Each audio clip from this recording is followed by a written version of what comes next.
Todos los jueves de 22 a 23, Claudio Chávez y Darío Casapícola conducen Caminantes de la Historia, un programa resuelto a mirar nuestro pasado, sin prejuicios ni ataduras. A veces lo haremos a pasos de gigante, como dice la cortina de presentación. Quizá lo hagamos a pasos de vencedores, como tituló su proclama el general Antonio José de Sucre antes de la batalla de Ayacucho. Puede ser también a paso cansino y perezoso, y en otros momentos ligero y apurado. Todo va a depender del visitante. Acompáñanos. Iniciamos la marcha. No puedo reír, no puedo llorar, no puedo dejarte de recordar, no puedo decirte nada que tú no sepas. Tan solo puedo quedarme como un idiota, pensando en cosas que me provoca hacer contigo el ni las perdidas. No puedo gritar, no puedo exigir, no puedo contarte lo que sentí, no puedo decirte nada, tú estás tan lejos. Y tú que no sabes nada y lo sabes todo, que me derrites de tantos modos, dime pa' dónde vas con mi vida. Carito, el corazón me queda grande cuando yo pienso en ti, yo siento pasos de gigante. Bueno, buenas noches, amigos. Hoy, como dice el texto musical, vamos a andar a pasos de gigantes porque tenemos un gran historiador con nosotros que nos acompaña, además también de una familia de historiadores. Y me estoy refiriendo a Luis Alberto Romero. Luis Alberto, ¿cómo estás? ¿Qué tal? ¿Cómo estás? Muy contento de estar aquí y de estar en tan buena compañía pensando en los que me han precedido. Bueno, yo te agradezco tu presencia, y sé que no es algo fácil salir con estos fríos, pero bueno, acá estamos. Vamos a ver si le ponemos un poquito de calor y de pimienta a la conversación. Bueno. Y digo un poquito de calor y de pimienta a la conversación porque lo primero que quiero conversar contigo es el artículo que salió. Bueno, vos escribís en todos lados, a ver, La Nación, Clarín, Infobae, pero quiero hacer referencia puntualmente en este caso al artículo que has escrito en Infobae el día que se conmemoraban los 45 años del fallecimiento del general Perón. Bueno, no sé si toda la gente ha leído ese artículo. Quisiera a ver si, no que lo repitas textualmente, pero que hagas mención a las cosas que allí hiciste respecto de Perón, de su periodo.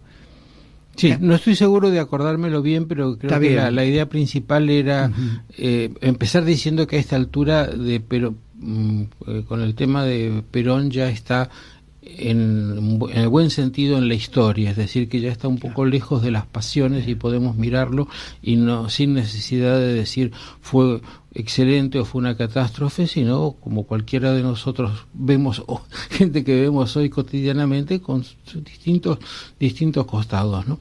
Y por otro lado, como era una nota periodística, tampoco me sentí obligado a hacer mi juicio global, sino tomar las dos cosas que me vinieron a la memoria en este momento, ¿no? Que era pensar, Perón llegó de afuera dos veces, ¿no? Esto ha sido muy dicho del primer gobierno, el militar que llega a la política para darle un giro importante, ¿no? En 1973 también vino de afuera después de un largo exilio con la misma idea, ¿no? Creo que en dos sentidos bien diferentes, porque en 1943-45, cuando él llega a la política, es para imprimirle un giro de cambio acelerado. Podríamos decir perfectamente revolucionario, entendiendo la palabra en un sentido muy, muy amplio, que creo que es como hay que entenderlo, ¿no? Mientras que en 1973 llegó esperado por todos, por quienes lo votaron y por quienes no lo votaron, como el hombre que podía sacar a la Argentina de una crisis que ya se veía inminente y que no tenía resolución por lo trabado de los conflictos, ¿no? Entonces, en la primera parte yo digo, como digo habitualmente, que Perón protagonizó un cambio muy fuerte. Tulio Alperín dijo una revolución, y con esas frases de Alperín dijo, bastaba tomar un tranvía para darse cuenta de que la sociedad era distinta, ¿no? Es una frase sugerente que cada uno puede interpretar a su modo, pero que creo que él, a lo que se estaba refiriendo, es a que él le dio un impulso muy muy fuerte al proceso de democratización social, que no lo inventó, porque es una característica, yo diría, de la sociedad argentina desde la inmigración masiva, ¿no? La tendencia a la incorporación, la integración, la movilidad, el ir limando los rasgos estamentales viejos, pero Perón le dio un impulso muy muy fuerte y que fue sentido en la época como muy muy fuerte y provocó reacciones fuertes también, ¿no? Y eso lo consolidó con una política estatal muy fuerte para organizar las relaciones laborales, que tuvo que ver con promover los sindicatos, impulsar la acción del Ministerio de Trabajo, ¿no? Y una cosa muy importante, hay un libro de Juan Manuel Palacio sobre eso que es muy bueno, ¿no? La creación del fuero laboral, ¿no? Y la designación de jueces que desde el fuero laboral empezaron a inclinar la balanza del lado de los trabajadores, ¿no? Acá ya el juicio lo dejo para otro momento, pero de hecho fue así, en ese sentido fue un cambio muy muy fuerte, ¿no? Ahora, un cambio muy fuerte que fue acompañado, porque nunca todas las cosas buenas vienen juntas y todas las cosas malas vienen juntas, no siempre hay todo frutilla. Fue acompañado con un régimen que empezó siendo autoritario, terminó siendo dictatorial, un régimen de fuerte restricción de las libertades políticas, ¿no? Es decir, prácticamente no había espacio para la oposición. ¿Qué es lo que Perón dijo? Y esto siempre lo recuerda Juan Carlos Torre, en su discurso de julio del 55, cuando llamó a la pacificación nacional, dijo, nosotros hicimos cambios muy importantes y para hacerlos tuvimos que restringir las libertades. Como un reconocimiento, sí. ¿No? Y la remató diciendo, bueno, hasta ahora yo he sido el jefe de esa revolución, ahora esa revolución ya está hecha, paso a ser el presidente de todos los argentinos. No había tiempo ya. No había tiempo y el mismo Perón tuvo un desliz fatal el 31 de agosto. ¿No? Terrible ese discurso, ¿no? Pero bueno, la característica de la política argentina es que los dos lados estaban absolutamente faccionalizados y era muy difícil encontrar ese equilibrio, ¿no? Entonces, me parece que una mirada sobre el peronismo tiene que incluir esa democratización social y esta restricción de las libertades, con el agregado de que respecto de la democratización social, en principio parece muy lindo, luego se descubre que tiene distintos aspectos, ¿no? Hay una famosa cosa que dijo Tocqueville hablando de la Revolución Francesa, ¿no? Y dijo, la igualación que produjo la Revolución Francesa condujo a un despotismo, benévolo o no, pero despotismo, ¿no? De modo que tampoco la democratización social es necesariamente la maravilla. Y en cuanto a la restricción de las libertades, es cierto, como dijo Perón, que a veces los cambios que tienen que tocar situaciones consolidadas, no es fácil hacerlos con un régimen democrático liberal, ¿no? Así que mirándolo ya como historiador, digo, bueno, hay que ser comprensivo, no hay que ni condenar ni exaltar una cosa por otra, ¿no? Esto que vos... por el primer gobierno, ¿no? Sí, no, aparte voy a hacer algunos comentarios. Esto que vos decís de que hay que ser comprensivo, realmente es una mirada realmente distintiva. Y digo distintiva respecto de una cierta corriente historiográfica que aún, o política, ¿no? O intelectual, que aún no se ha sacado de encima una crítica despiadada contra el peronismo, crítica que vos hacés, que no es despiadada, sino que, como vos bien decís, es comprensiva. Y digo que yo a vos, como historiador, te asocio a toda una línea, ya no de historiadores, sino de políticos, que dejaron atrás ese odio. Por ejemplo, empecemos con Frondizi, que fue el primero que aceptó hacer un acuerdo con Perón, e incluso reconocer, sin decirlo, que aquellos famosos contratos con la California de alguna manera eran necesarios porque él los hizo.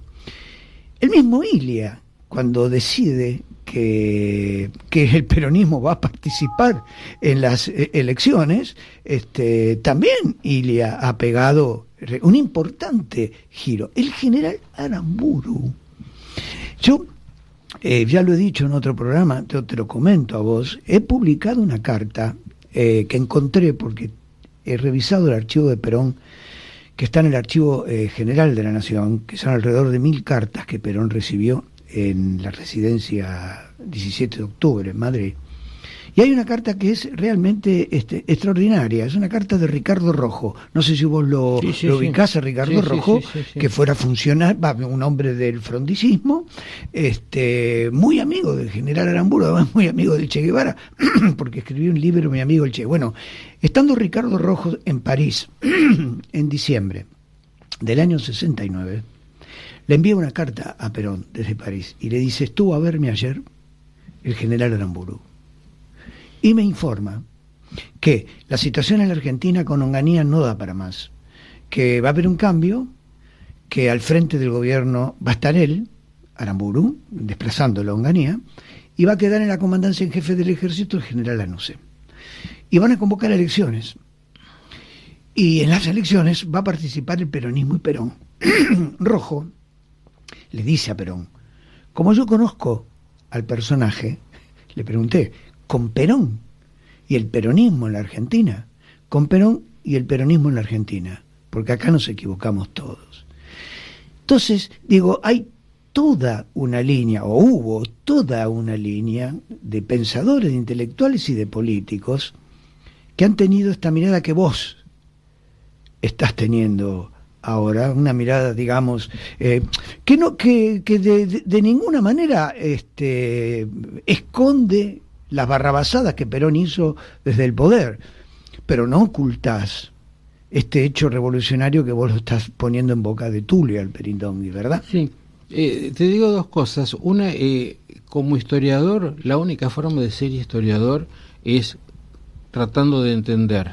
Sí, ¿no? claro. La famosa frase de Marc Bloch, sí. El historiador tiene que comprender, no juzgar. Ahora, resulta que uno es historiador y a la vez ciudadano. Entonces, claro, una mitad de uno está pensando en qué quiero hacer, a dónde quiero llevar el país, y esa tensión no siempre se resuelve. Por eso cuando se va alejando un poco es más fácil, ¿no? Yo no tengo ningún inconveniente en ser comprensivo con el peronismo.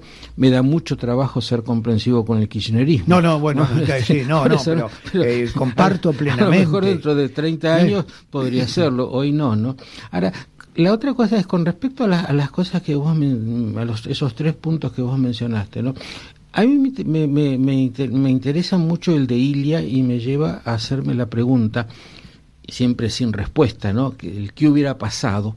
Porque yo lo veía a Ilia muy bien encaminado en el proceso de incorporación no conflictiva del peronismo. Totalmente, ¿no? claro. Empezando por los costados, etcétera. Y me da la impresión de que el golpe interrumpió algo que podría haber sido la solución temprana de esta cuestión. Absolutamente. ¿No? Comparto lo que vos estás diciendo. Y además tengo elementos cartas que he leído. Ya te cuento, ¿no? Que en el archivo de Perón he leído cartas de Perón a Bandor, he leído cartas de Perón a Alonso, dirigentes gremiales, y he leído cartas de Alonso a Perón. Hay una carta de Alonso a Perón que es interesantísima y que despeja un poco estas dudas que vos estás diciendo, porque Alonso decididamente le dice a Perón que hay todo un movimiento militar para desplazar a Ilia, que él lo sabe, que hay sectores de la iglesia que están metidos, los nombra en la carta, y le dice que Bandor no está ahí que Bandor está en un movimiento para sostener a Ilia. Bandor, para una salida electoral, como vos lo estás planteando en estos términos. No me asombra, porque Bandor estaba sosteniendo a casi todos los partidos llamados en esa época neoperonistas, claro. ¿no? Estaba en ese juego político, claro, Bandor, ¿no? Claro. Por eso te digo, es decir, hubo fuerzas que no querían absolutamente, yo creo, centradas fundamentalmente en el ejército, para desplazar a Ilia, ¿no? Centrada fundamentalmente en el ejército y creo también en los azules. ¿Sabes por qué? Porque pienso, bueno, vos me dirás, en realidad no soy yo el que habla, tendrías que hablar vos, pero pienso yo que los azules, muy enojados con los colorados, los azules identificados con Frondizi y los colorados identificados con la Unión Cívica Radical del Pueblo. E Ilia era la expresión de la Unión Cívica Radical del Pueblo. Entonces yo no sé si ahí no hay algo que tenga que ver también con eso. Sí, probablemente. Yo no estoy completamente seguro sobre los azules, porque esas identidades son muy lábiles, complejas, y además en el ejército está muy cruzado por las cuestiones del arma de caballería y qué sé yo. Pero que en el ejército existe desde el 55 la idea de un frente nacional, un nuevo gobierno militar respaldado por la Iglesia, el ejército y los trabajadores, como si fuera el Perón del 43, estoy seguro, ¿no? Y me parece que si uno lee las cosas que escribía Mariano Grondona desde el día mismo que asumió Ilia, ¿no? Que está diciendo la Argentina necesita un nuevo Franco, ¿no? Va claramente en ese sentido, ¿no? Ahora, te quería hacer otro comentario, ¿no? Sobre la carta a el papel de Aramburu, ¿no? Uh-huh. Yo creo que Aramburu en ese momento estaba firmando su propia sentencia de muerte. Pero totalmente, ¿no? Luis, porque en esa carta Ricardo Rojo le dice a Perón: y quedamos en encontrarnos en enero o febrero del 70. No habrán podido hacerlo, pero Aramburu lo matan unos meses después. Y mirá, Luis Alberto, he leído la declaración de los montoneros en 1974 en la causa peronista, las razones por las cuales asesinan a Aramburu. Y dicen, en un renglón que se le ha pasado a muchos historiadores, dicen, porque el proyecto de Aramburu era más peligroso que el proyecto de Onganía, porque institucionalizaba el peronismo. Claro. Sí. Después, si querés, para pelearnos un poco, hablamos sobre qué es lo que pensaba Perón sobre eso, ¿no? Pero te agrego sobre eso de Montoneros una escena escalofriante que leí en un libro sobre los nacionalistas, cuyo autor no recuerdo, pero que seguro que vos conocés porque se publicó hace unos 10 años. Navarro, creo que era... No me acuerdo el autor, no, pero él cuenta una reunión en el Círculo del Plata, que es el ámbito de Marcelo Sánchez Orondo, ajá, que estaba participando asombrosamente en la operación Aramburu, ¿no? Entonces estaban todos los que estaban dando vueltas alrededor de la operación. Estaba Juan Manuel Abalmedina, padre, ¿no? Sí, el padre que era del grupo azul y blanco de Sánchez Orondo. De Sánchez Orondo, ¿no es cierto? ¿No? Y ese lugar era como una especie de club donde más tipo tertulia, donde circulaba gente, ¿no? Y en un rinconcito había un chico vendiendo libros, ¿no? Era el hermanito de Juan Manuel Abalmedina. El montonero, ¿no? Que en ese momento era un chico joven que vendía libros, ¿no? Y a los 10 días se enteran de que ese pibe, el hermano de Juan Manuel, es el asesino de Aramburu. ¿No? Me parece impresionante. Mirá, conmigo respecto de eso no va a haber pelea, porque si yo hay algo que tengo posición tomada desde siempre, es que los montoneros han sido una de las peores tragedias. Montoneros, Herb, Descamisado, Fab, las peores tragedias que ha tenido la historia argentina. Incluso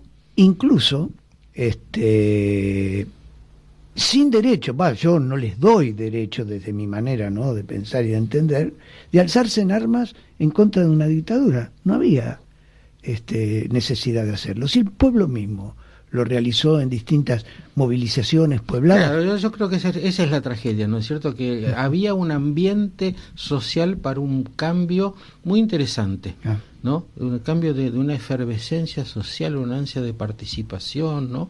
Que podía haber dado lugar a cosas tipo Frente Amplio en Uruguay, ponele, ¿no? Claro. ¿No? Cierto que la democracia estaba muy desprestigiada, pero sí, estaba desprestigiada, pasó lo ¿cierto? peor, pasó que la única cabeza política de ese movimiento fueron las organizaciones armadas. Por supuesto que se entiende todo el contexto, etcétera, ¿no? Pero es una tragedia. Sí. Fue una tragedia, ¿no? Y mucho más, en mi opinión, digamos, a mí me parece que los que vienen de la línea cubana tienen todavía alguna defensa, ¿no? Pero una organización que se funda en un asesinato de una persona, ¿no? Ya se sabe que va mal, ¿no? Sí. Que va mal, ¿no? Sí. Ahora, lo que yo sí, decías para decir que discutir un poco, sí, cuando sí, Perón recibe esa información, sí, ¿no? De ese golpe que se está preparando y de esa elección en la cual él va a poder participar, ¿cuál es su reacción? Cuando recibe... ¿Favorable o desfavorable? ¿Al asesinato de Aramburu? No, a la noticia de que hay un movimiento que encabeza Aramburu, en el cual está la NUCE. No sé, y que, no lo sé porque no hay... no sé si él le contesta a Ricardo Rojo y en tal caso esa carta no está ahí, la carta de respuesta. Yo creo que Perón escuchaba todas las campanas y Perón escuchaba todas las posibilidades y muchas veces equivocadamente al darle espacio a las organizaciones armadas que le posibilitaran el retorno al país. Y no sé si ha tenido, algunos historiadores sospechan que sí, alguna llamada, alguna comunicación con Aramburu, lo desconozco. Porque siempre es la gran incógnita, ¿no? ¿Qué es lo que pensaba? Digamos, Perón le decía a cada uno lo que quería oír, sí, eso sí, está claro, sí, ¿no? Sí. Digamos, ¿cuál era su camino? ¿Cómo para mí, el camino, y que yo ya te digo en las cartas que he leído, es esto. Perón no está de acuerdo en retornar al poder por medio de un golpe de Estado. Él descalifica a Valle. ¿Viste en la carta que le envía a John William Cook? Están publicadas. ¿Un golpe de Estado peronista? El golpe de Estado del general Valle, del año 56. Sí, no, él condena. Eso es claro. Entonces él condena eso. Él no pretende. Hay una carta a Alonso en donde le dice que él no está de acuerdo con ningún golpe de Estado. Naturalmente que hay intereses políticos, porque él sabe que un golpe de Estado, el militar que lo pega va a tratar de sustituirlo. Él sabe que la única manera que nadie lo sustituya es por elecciones. Por eso yo creo que cuando se abre la posibilidad de las elecciones y hace el acuerdo, la hora del pueblo con los radicales, con Balbín, él está jugando fuertemente a la salida electoral. Yo creo que él, 18 años de exilio, me parece, que lo han llevado a la conclusión de que hay muchas cosas que hay que modificar. Y una de las cosas que hay que modificar es que hay que valorar la línea institucional. Ahora, ¿te parece que él admitía alguna alternativa a ser él el que encabezara la historia electoral? Perdón, no te entendí, Luis Alberto. Si él admitía lo que luego se hizo medio tramposamente, que es ponerlo a Cámpora, ¿no? Bueno, yo tengo en todo eso... menos Perón, ¿no? Yo tengo sobre eso, yo tengo una hipótesis. Si querés te la comento, aunque el programa es para escucharte a ti, pero te la comento. Mirá, el general Lanusse planteó el Gran Acuerdo Nacional, el GAN. El GAN tenía en realidad un objetivo. Le devolvió el cadáver de Eva, le recompuso, le pagó todos los salarios caídos, le sacó las causas judiciales a Perón, le devolvió el uniforme y la posibilidad de ser general, en fin, le dio todo el reconocimiento. Todo el reconocimiento. Pero Perón tenía que tener un renunciamiento. Y el renunciamiento que Lanusse pensaba que Perón debía hacer era en un acto público en la Plaza de Mayo, en donde Perón se abrazaba o no a Lanuse, le otorgaba la fórmula presidencial a Lanuse. Esto era lo que Lanuse tenía en su cabeza. Lanuse lo desmiente eso. Pero Manrique, en un artículo en Toda Su Historia, dice, ese era el proyecto de Lanuse, que se ve que ya se habían enojado Manrique y Lanuse, que eran muy amigos, y ese era el proyecto que tenía Lanuse, y que me lo venga a negar a mí. Perón, eso era imposible que hiciera, porque además se le iba el movimiento, de ninguna manera decir jefe, pero tiene un límite la jefatura. Entonces Perón patea y no acuerda eso. Entonces Lanuse se enoja. Cuando Lanuse se enoja, da la cláusula del 25 de agosto, por la cual no puede ser presidente quien no venga antes del 25 de agosto. Pero esa cláusula, hay algo que a los historiadores se les escapó, es que no siguieron leyendo, que esa cláusula decía que no puede ser presidente quien no venga antes del 25, pero tampoco puede ser presidente quien se vaya por más de 15 días del país sin informar al ministro del Interior, que era Monroy. Bueno, Perón no viene. Lanuse explica por qué puso la cláusula en sus libros, Lanuse también explica por qué Perón no vino. Y Lanuse explica, porque Lanuse era uno de los últimos grandes dirigentes políticos, caudillos militares que ha tenido el ejército argentino. Y calzaba, a mi juicio, la misma bota de Perón, pero en mantos distintos. Lanuse, entonces, lo proscribió a Perón. Y además hace una reforma electoral, que hay que sacar más del 50% de los votos. Y Lanuse dice, yo sabía que sin Perón, el peronismo no sacaba el 50% de los votos, y entonces ahí podía ser que el radicalismo ganara las elecciones y se acabara el mito de las eternas mayorías. Muy bien, Perón viene en noviembre, ya no puede ser, reúne todos los partidos políticos en Nino, y ahí tantea Perón a ver si es posible que dejen de presentarse a las elecciones, porque hay proscripciones. Cuando Balbín sale de la reunión, dice que él va a participar en las elecciones.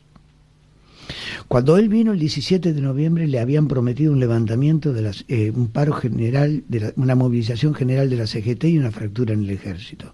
No hubo movilización general de la CGT y no hubo fractura en el ejército. A Perón lo único que le quedaba era Nino, hablar con los partidos políticos y que no se presentaran.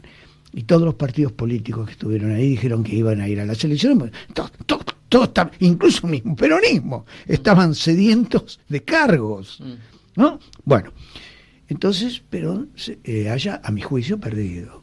¿Qué hace? Lo presenta a Cámpora. Cámpora no podía ser candidato. Cámpora se había ido del país durante 15 días, esto lo dice Lanuse, y no le había informado a Monroy. Entonces, ¿por qué lo propone a Cámpora? Para que lo proscriban. Esto es lo que dice Lanuse. Él me propone a Cámpora para que lo proscriba. Sí, como la historia del 62. Sí. Exactamente. Entonces Lanuse dice, no lo proscribí. Perón no participa en esas elecciones. Perón no participa en esas elecciones. No viene, se va. Y de España, y de Italia. No sabés los insultos, lo he seguido, ¿no? Los insultos a Lanuse, a la cúpula militar, para que lograr la proscripción, porque está loco este hombre. Y los generales se reúnen el 6 de febrero, sacan un comunicado donde dice, va a haber elecciones como sea. Entonces, mi hipótesis es que Perón, con el triunfo de Cámpora, Perón fue sorprendido. Y Lanuse también, porque Lanuse creía que con Cámpora no ganaba. No, mirá, me parece ese momento histórico de una... No, sí, es apasionante. Sí. Pero apasionante. Pero bueno, vuelve al punto, ahora vamos cuando paramos un momento... Acércate al micrófono. Sí, no, digo que vuelve al punto de qué es lo que quería hacer Perón realmente, que yo digo algo al final de esa nota y lo podemos retomar. Sí, contame.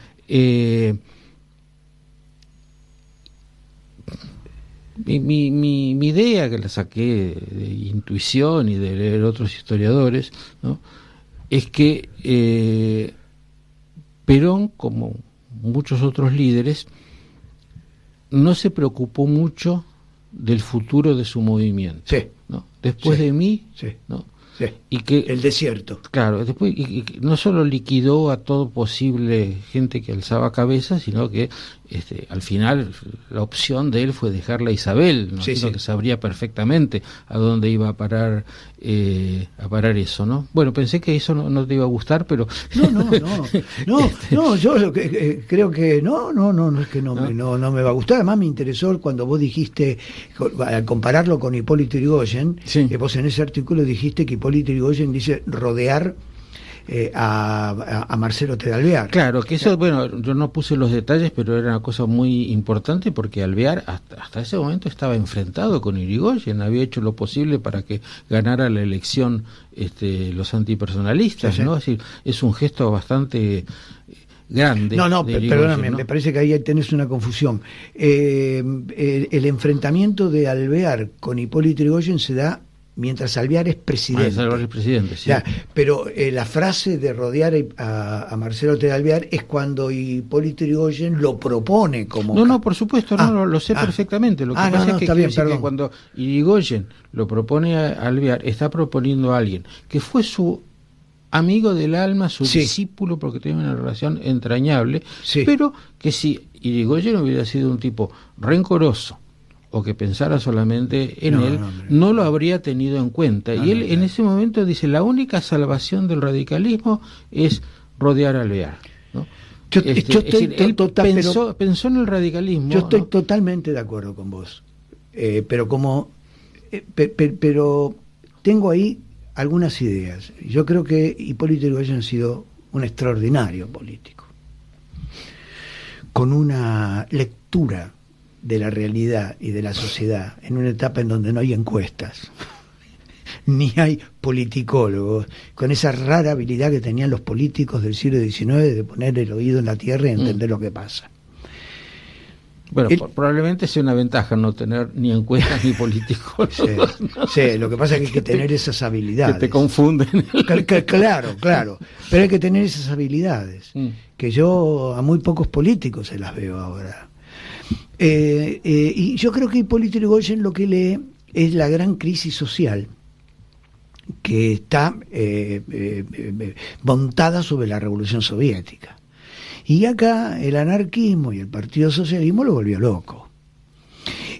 Y está la Semana Trágica. Y además los grupos de poder lo tienen observado a Hipólito Yrigoyen como un eventual hombre un obrerista. Y entonces, con la Semana Trágica, ¿qué hace? ¿Y qué dice lo que ocurrió? Casi 1000 muertos, la Patagonia, porque entonces él, parece a mí, que a la conclusión que llega es que hay que darle un presidente que tranquilice a los grupos de poder y a los sectores sociales que se han sentido ofendidos con... Eso para 1922. Sí, eso para 1922. Yo estoy hablando de 1931.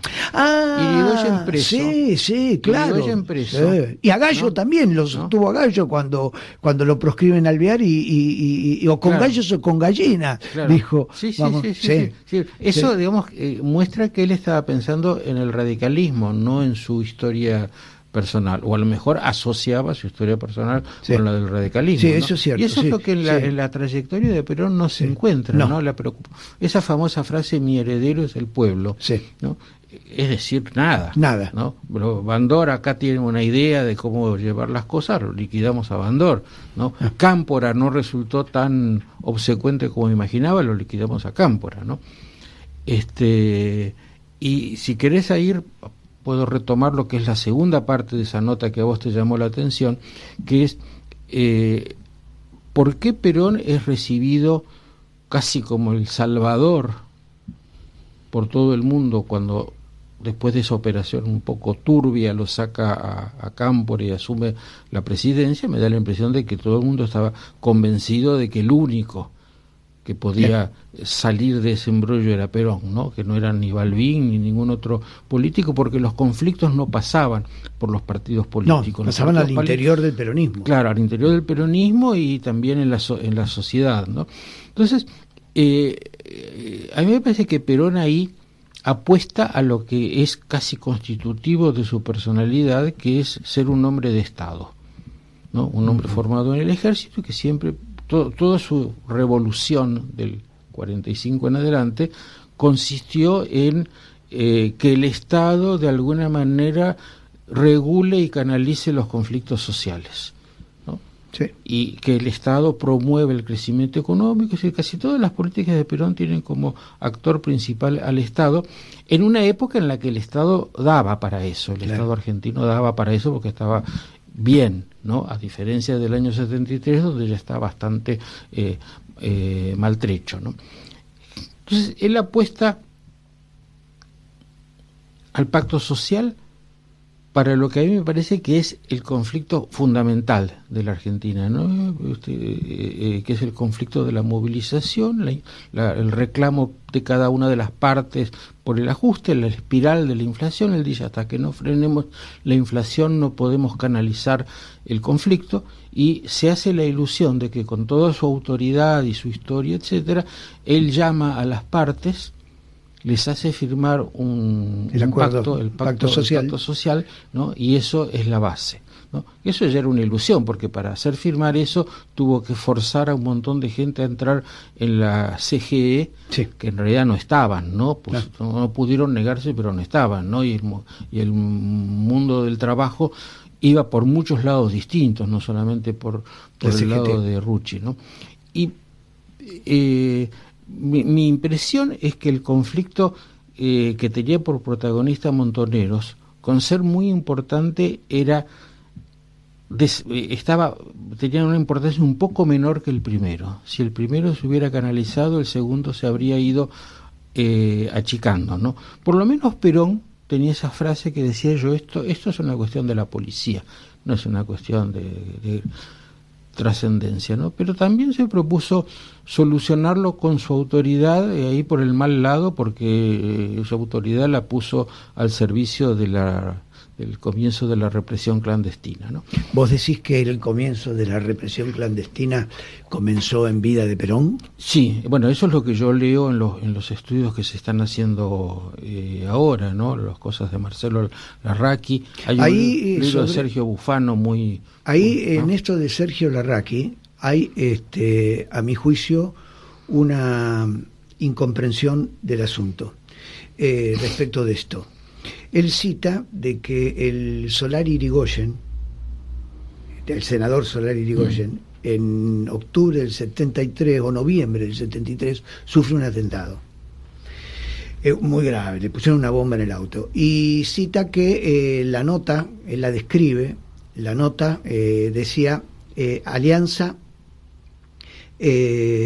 Antiimperialista Argentina, las 3A. ¿Qué decía esa nota? Bueno, y la describe. En realidad, la Alianza Antiimperialista Argentina no es las 3A. Las 3A es la Alianza Anticomunista Argentina. Y no es lo mismo. Y no es lo mismo. Y segundo, yo he tenido en mis manos, he visto, 2 amenazas hechas por las 3A, la verdadera, la que se desarrolla a partir del 74, una a Horacio Giberti, no sé si vos lo ubicás. Claro. Bueno, Horacio Giberti fue amenazado por las 3A y me mostró, yo conversaba con él y me mostró. Y el otro fue Blas Alberti, también, que es un hombre de la Izquierda Nacional, también amenazado por las 3A, y me mostraron. Y me parece que son 2 cosas distintas. Esa Alianza Antiimperialista Argentina son sectores de derecha del peronismo, como el CNU, como la derecha peronista, que actuaba brutalmente. Y las 3A es una organización desde el centro del Estado, pero que a mi manera de entender, pero bueno, esto no sé, nace a la muerte de Perón. Bueno, en todo caso no es central para lo que yo te quería decir, bien, porque de hecho, bien, aunque Perón no haya estado involucrado en las 3A, Perón estaba decidido a romper con Montoneros, absolutamente, ¿no? Entonces, el 1 de mayo es cuando los echa de la plaza. Sí. Y el 12 de junio, última aparición pública de Perón, llama a la CGT y les dice: ustedes firmaron, sí, y no cumplieron. Y yo no vine al país para que jueguen con mi nombre. Eso fue la mañana. A mí me impresionó muchísimo, yo lo veía por televisión, porque fue la mañana, una mañana muy fría, como hoy. Él estaba ya mal, porque estaba con sobre todo, así, y con un vidrio blindado en el balcón. ¿No? A mí me pareció que era la declaración de fracasé, ¿no? Mi idea de que yo podía volver a poner en pie el Estado para regular el conflicto no funcionó. Y entonces, bueno, un poco después murió, y yo creo que fue la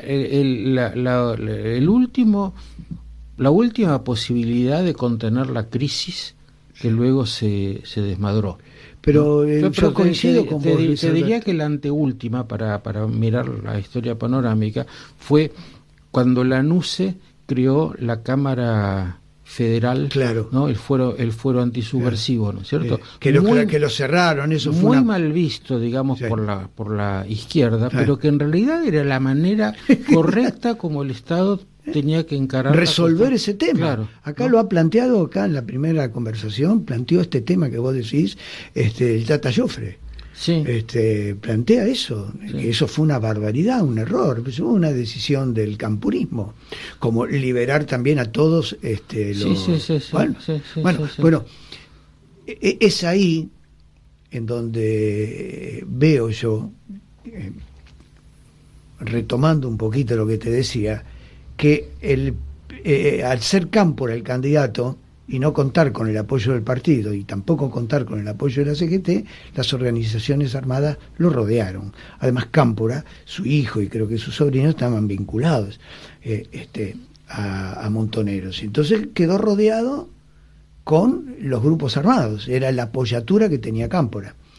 Y además también los grupos armados que a su vez, después de pensarlo un poco, decidieron que iban a apoyar el proceso electoral para utilizar el proceso electoral como plataforma para empezar a entrar en el gobierno. O sea que fue una decisión de Montoneros de dejar un rato al costado de la lucha armada y participar en las elecciones. Condición de que Cámpora se quedara en el poder. Sí, pero yo creo que fue el momento más brillante de Montoneros, porque además de la organización armada, tuvieron esa cosa extraordinaria que fue la JP, ¿no? Una organización de superficie vinculada con ellos, pero la JP, vinculada con cuanto movimiento social había, ¿no? Villeros peronistas, lisiados peronistas, que se en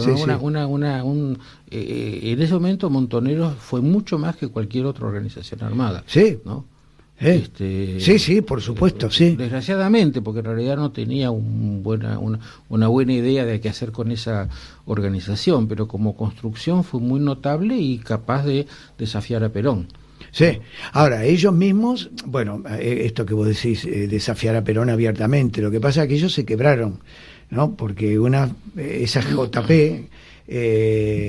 multitudinaria, cuando empiezan a observar que Perón se pone intransigente con los montoneros que tienen los fierros, se quiebra. Una es la JP Lealtad y la otra es la JP La Tendencia. Obvia, porque el Montonero creció usando el nombre de Perón. Claro. Así que si viene Perón y les dice que no, ahí se les planteó el gran drama de su vida, ¿no? Claro. Es decir, lo que fue muy bueno para crecer se convirtió. Pero vos recordarás lo que era la revista El Descamisado en esa época, ¿no? Sí, leí. ¿No es cierto? Cámpora, Perón, Alberto Cristo. Sí, no, está bien. Vamos a recordar acá juntos algo que además creo que yo te lo he escuchado. Cuando el poder real político no está en el centro del poder formal, hay lío. Derqui Urquiza, el jefe de Urquiza, Buen ejemplo. El jefe era Urquiza. Buen ejemplo. Y Derqui quiso jugarse solo, arreglar con Buenos Aires para sacarse de encima a Urquiza, y Urquiza, ¿qué decidió? Ir a Pavón, no pelear, y que Mitre me saque a Derqui de encima. Y yo vuelvo en el 68. Bueno, no volvió, y ganó Mitre, y no volvió. Juárez Celman. Eso te iba a decir, ¿no es cierto? Estirando un poco la idea, Juárez Celman Roca. Juárez Celman Roca. La desinteligencia entre ellos dos fue la Revolución del 90. Con haber logrado Juárez Celman un avance en el poder real bastante grande siendo presidente. Siendo presidente, claro. ¿No? Sí. Pero el jefe era Roca, y el vicepresidente de Juárez Celman era Carlos Pellegrini, que era un hombre de Roca. A ver qué otro ejemplo tenés que me interesa. Bueno, tengo el ejemplo también, acércate un poquito al micrófono, tengo el ejemplo también de Irigoyen y Alvear, porque Alvear en el 30 apoya el golpe de Estado. Gobernar no es payar, dice. Claro, por eso la grandeza de Irigoyen de decir... Totalmente, coincido totalmente. Esa desinteligencia abrió el camino también al golpe del 30. Perón tenía que lo desafiaba a Mercante, pero se lo sacó de encima. Y después el problema es, por ejemplo, Menem Duhalde. Esa desinteligencia entre Menem Duhalde posibilitó el camino del triunfo de la Rúa, en donde pienso yo que Menem le convenía que de la Rúa derrotara a Duhalde porque se sacaba esa astilla que estaba dentro. Y después la desinteligencia entre Alfonsín y de la Rúa. Me parece que esa desinteligencia de Alfonsín, más allá de los errores de la Rúa, más allá de la crisis económica, más allá de que Estados Unidos nos dio los 40.000 millones de dólares que de la Rúa necesitaba para cerrar el problema. Pero esa desinteligencia de Alfonsín con de la Rúa me parece que abrió el camino del 2001. Bueno, por ahí... la más impresionante es la de Derqui, porque está clavado la similitud, ¿no es cierto? Las otras son un poco más matizadas, pero la de Derqui y Urquiza no se me había ocurrido, claro, ¿no? En un país que es presidencialista, que todo está armado, ¿no? Mucho más que la Constitución, todo el resto, ¿no? Para que alguien tenga que firmar, ¿no es cierto? Y si el tipo al firmar dice, bueno, sí, lo firmo mañana, ya ahí empieza el tironeo, ¿no? Entonces yo no veo... me puedo imaginar la coexistencia. No, yo veo ruido. Yo digo, lo he escrito, lo he publicado en el diario de la Prensa e Infobae. Ayer veo las novedades de Planeta y hay una novela de Federico Janmer, que es un novelista bastante bueno, que se titula Fernández mata a Fernández. Es una policial, no tiene ni cualquier similitud. Pero vieja. No, está saliendo en estos días. ¿Motivado por esto? No. La novela no. Por ahí los de Planeta, que son muy vendedores, le pusieron el título, ¿no? Pero los protagonistas se llaman Fernández y Fernández. Mira, Luis Alberto, ¿no? Yo no tengo pero ninguna duda de que va a crujir. Es más, he escrito un artículo advirtiendo, quien me lee son poca gente, que el que vota la fórmula Fernández vota una fórmula de crisis institucional. Esto es lo que yo veo. ¿Por qué? Menem, cuando se baja del balotaje,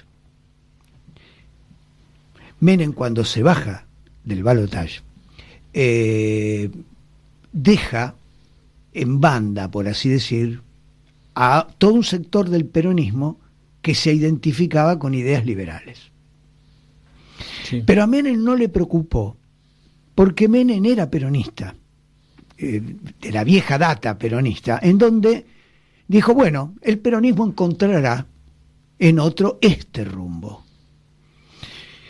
Pero Cristina no es peronista, ella es jefa de una facción.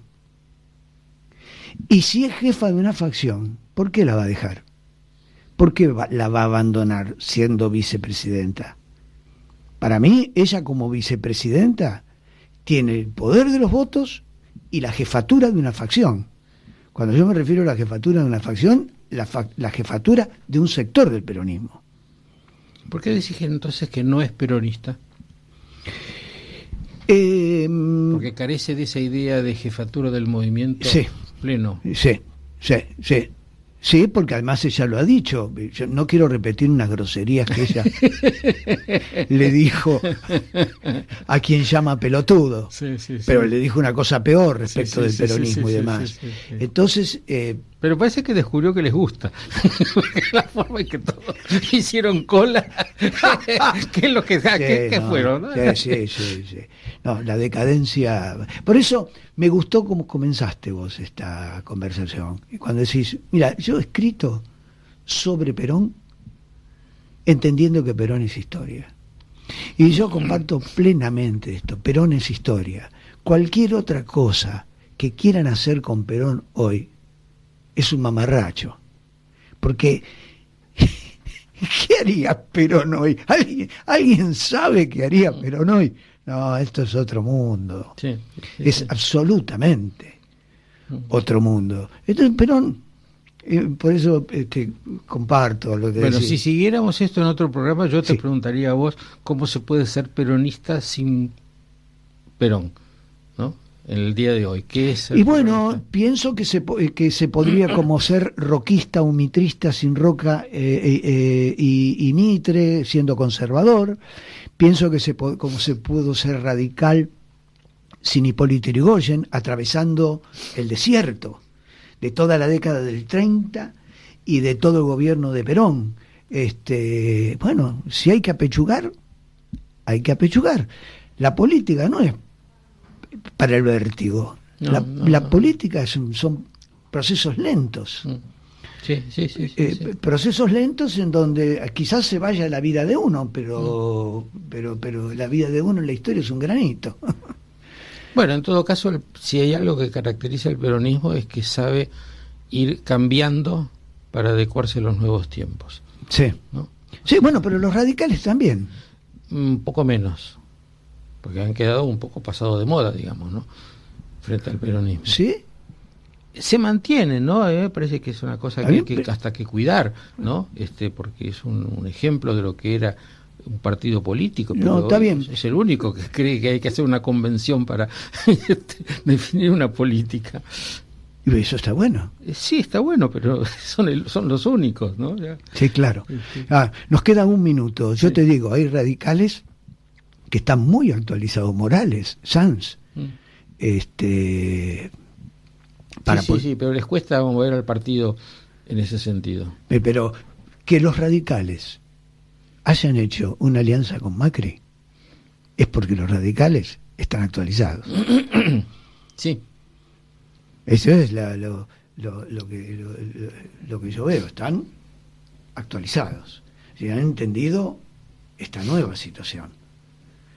A Alfonsín en el 90 le costaba entender lo que estaba haciendo Menem. A Sanz no. Claro, es cierto eso. A Sanz no. Luis Alberto, yo te agradezco infinitamente. Ha sido una charla muy interesante para mí también, porque te digo que hablé más yo que vos. No, pero muy educativa para los dos, diría, ¿no? Muy educativa para los dos. Sí, me ha sido muy grato a mí conversar contigo, con quien yo leía muchos artículos tuyos, y sorprendentemente me he encontrado al frente de un historiador que, como decía Marc Bloch, lo que le interesa es entender. A mí también lo que me interesa es entender. Muchas gracias. Gracias a vos. Para hacerle suspirar, para esta linda la chanza.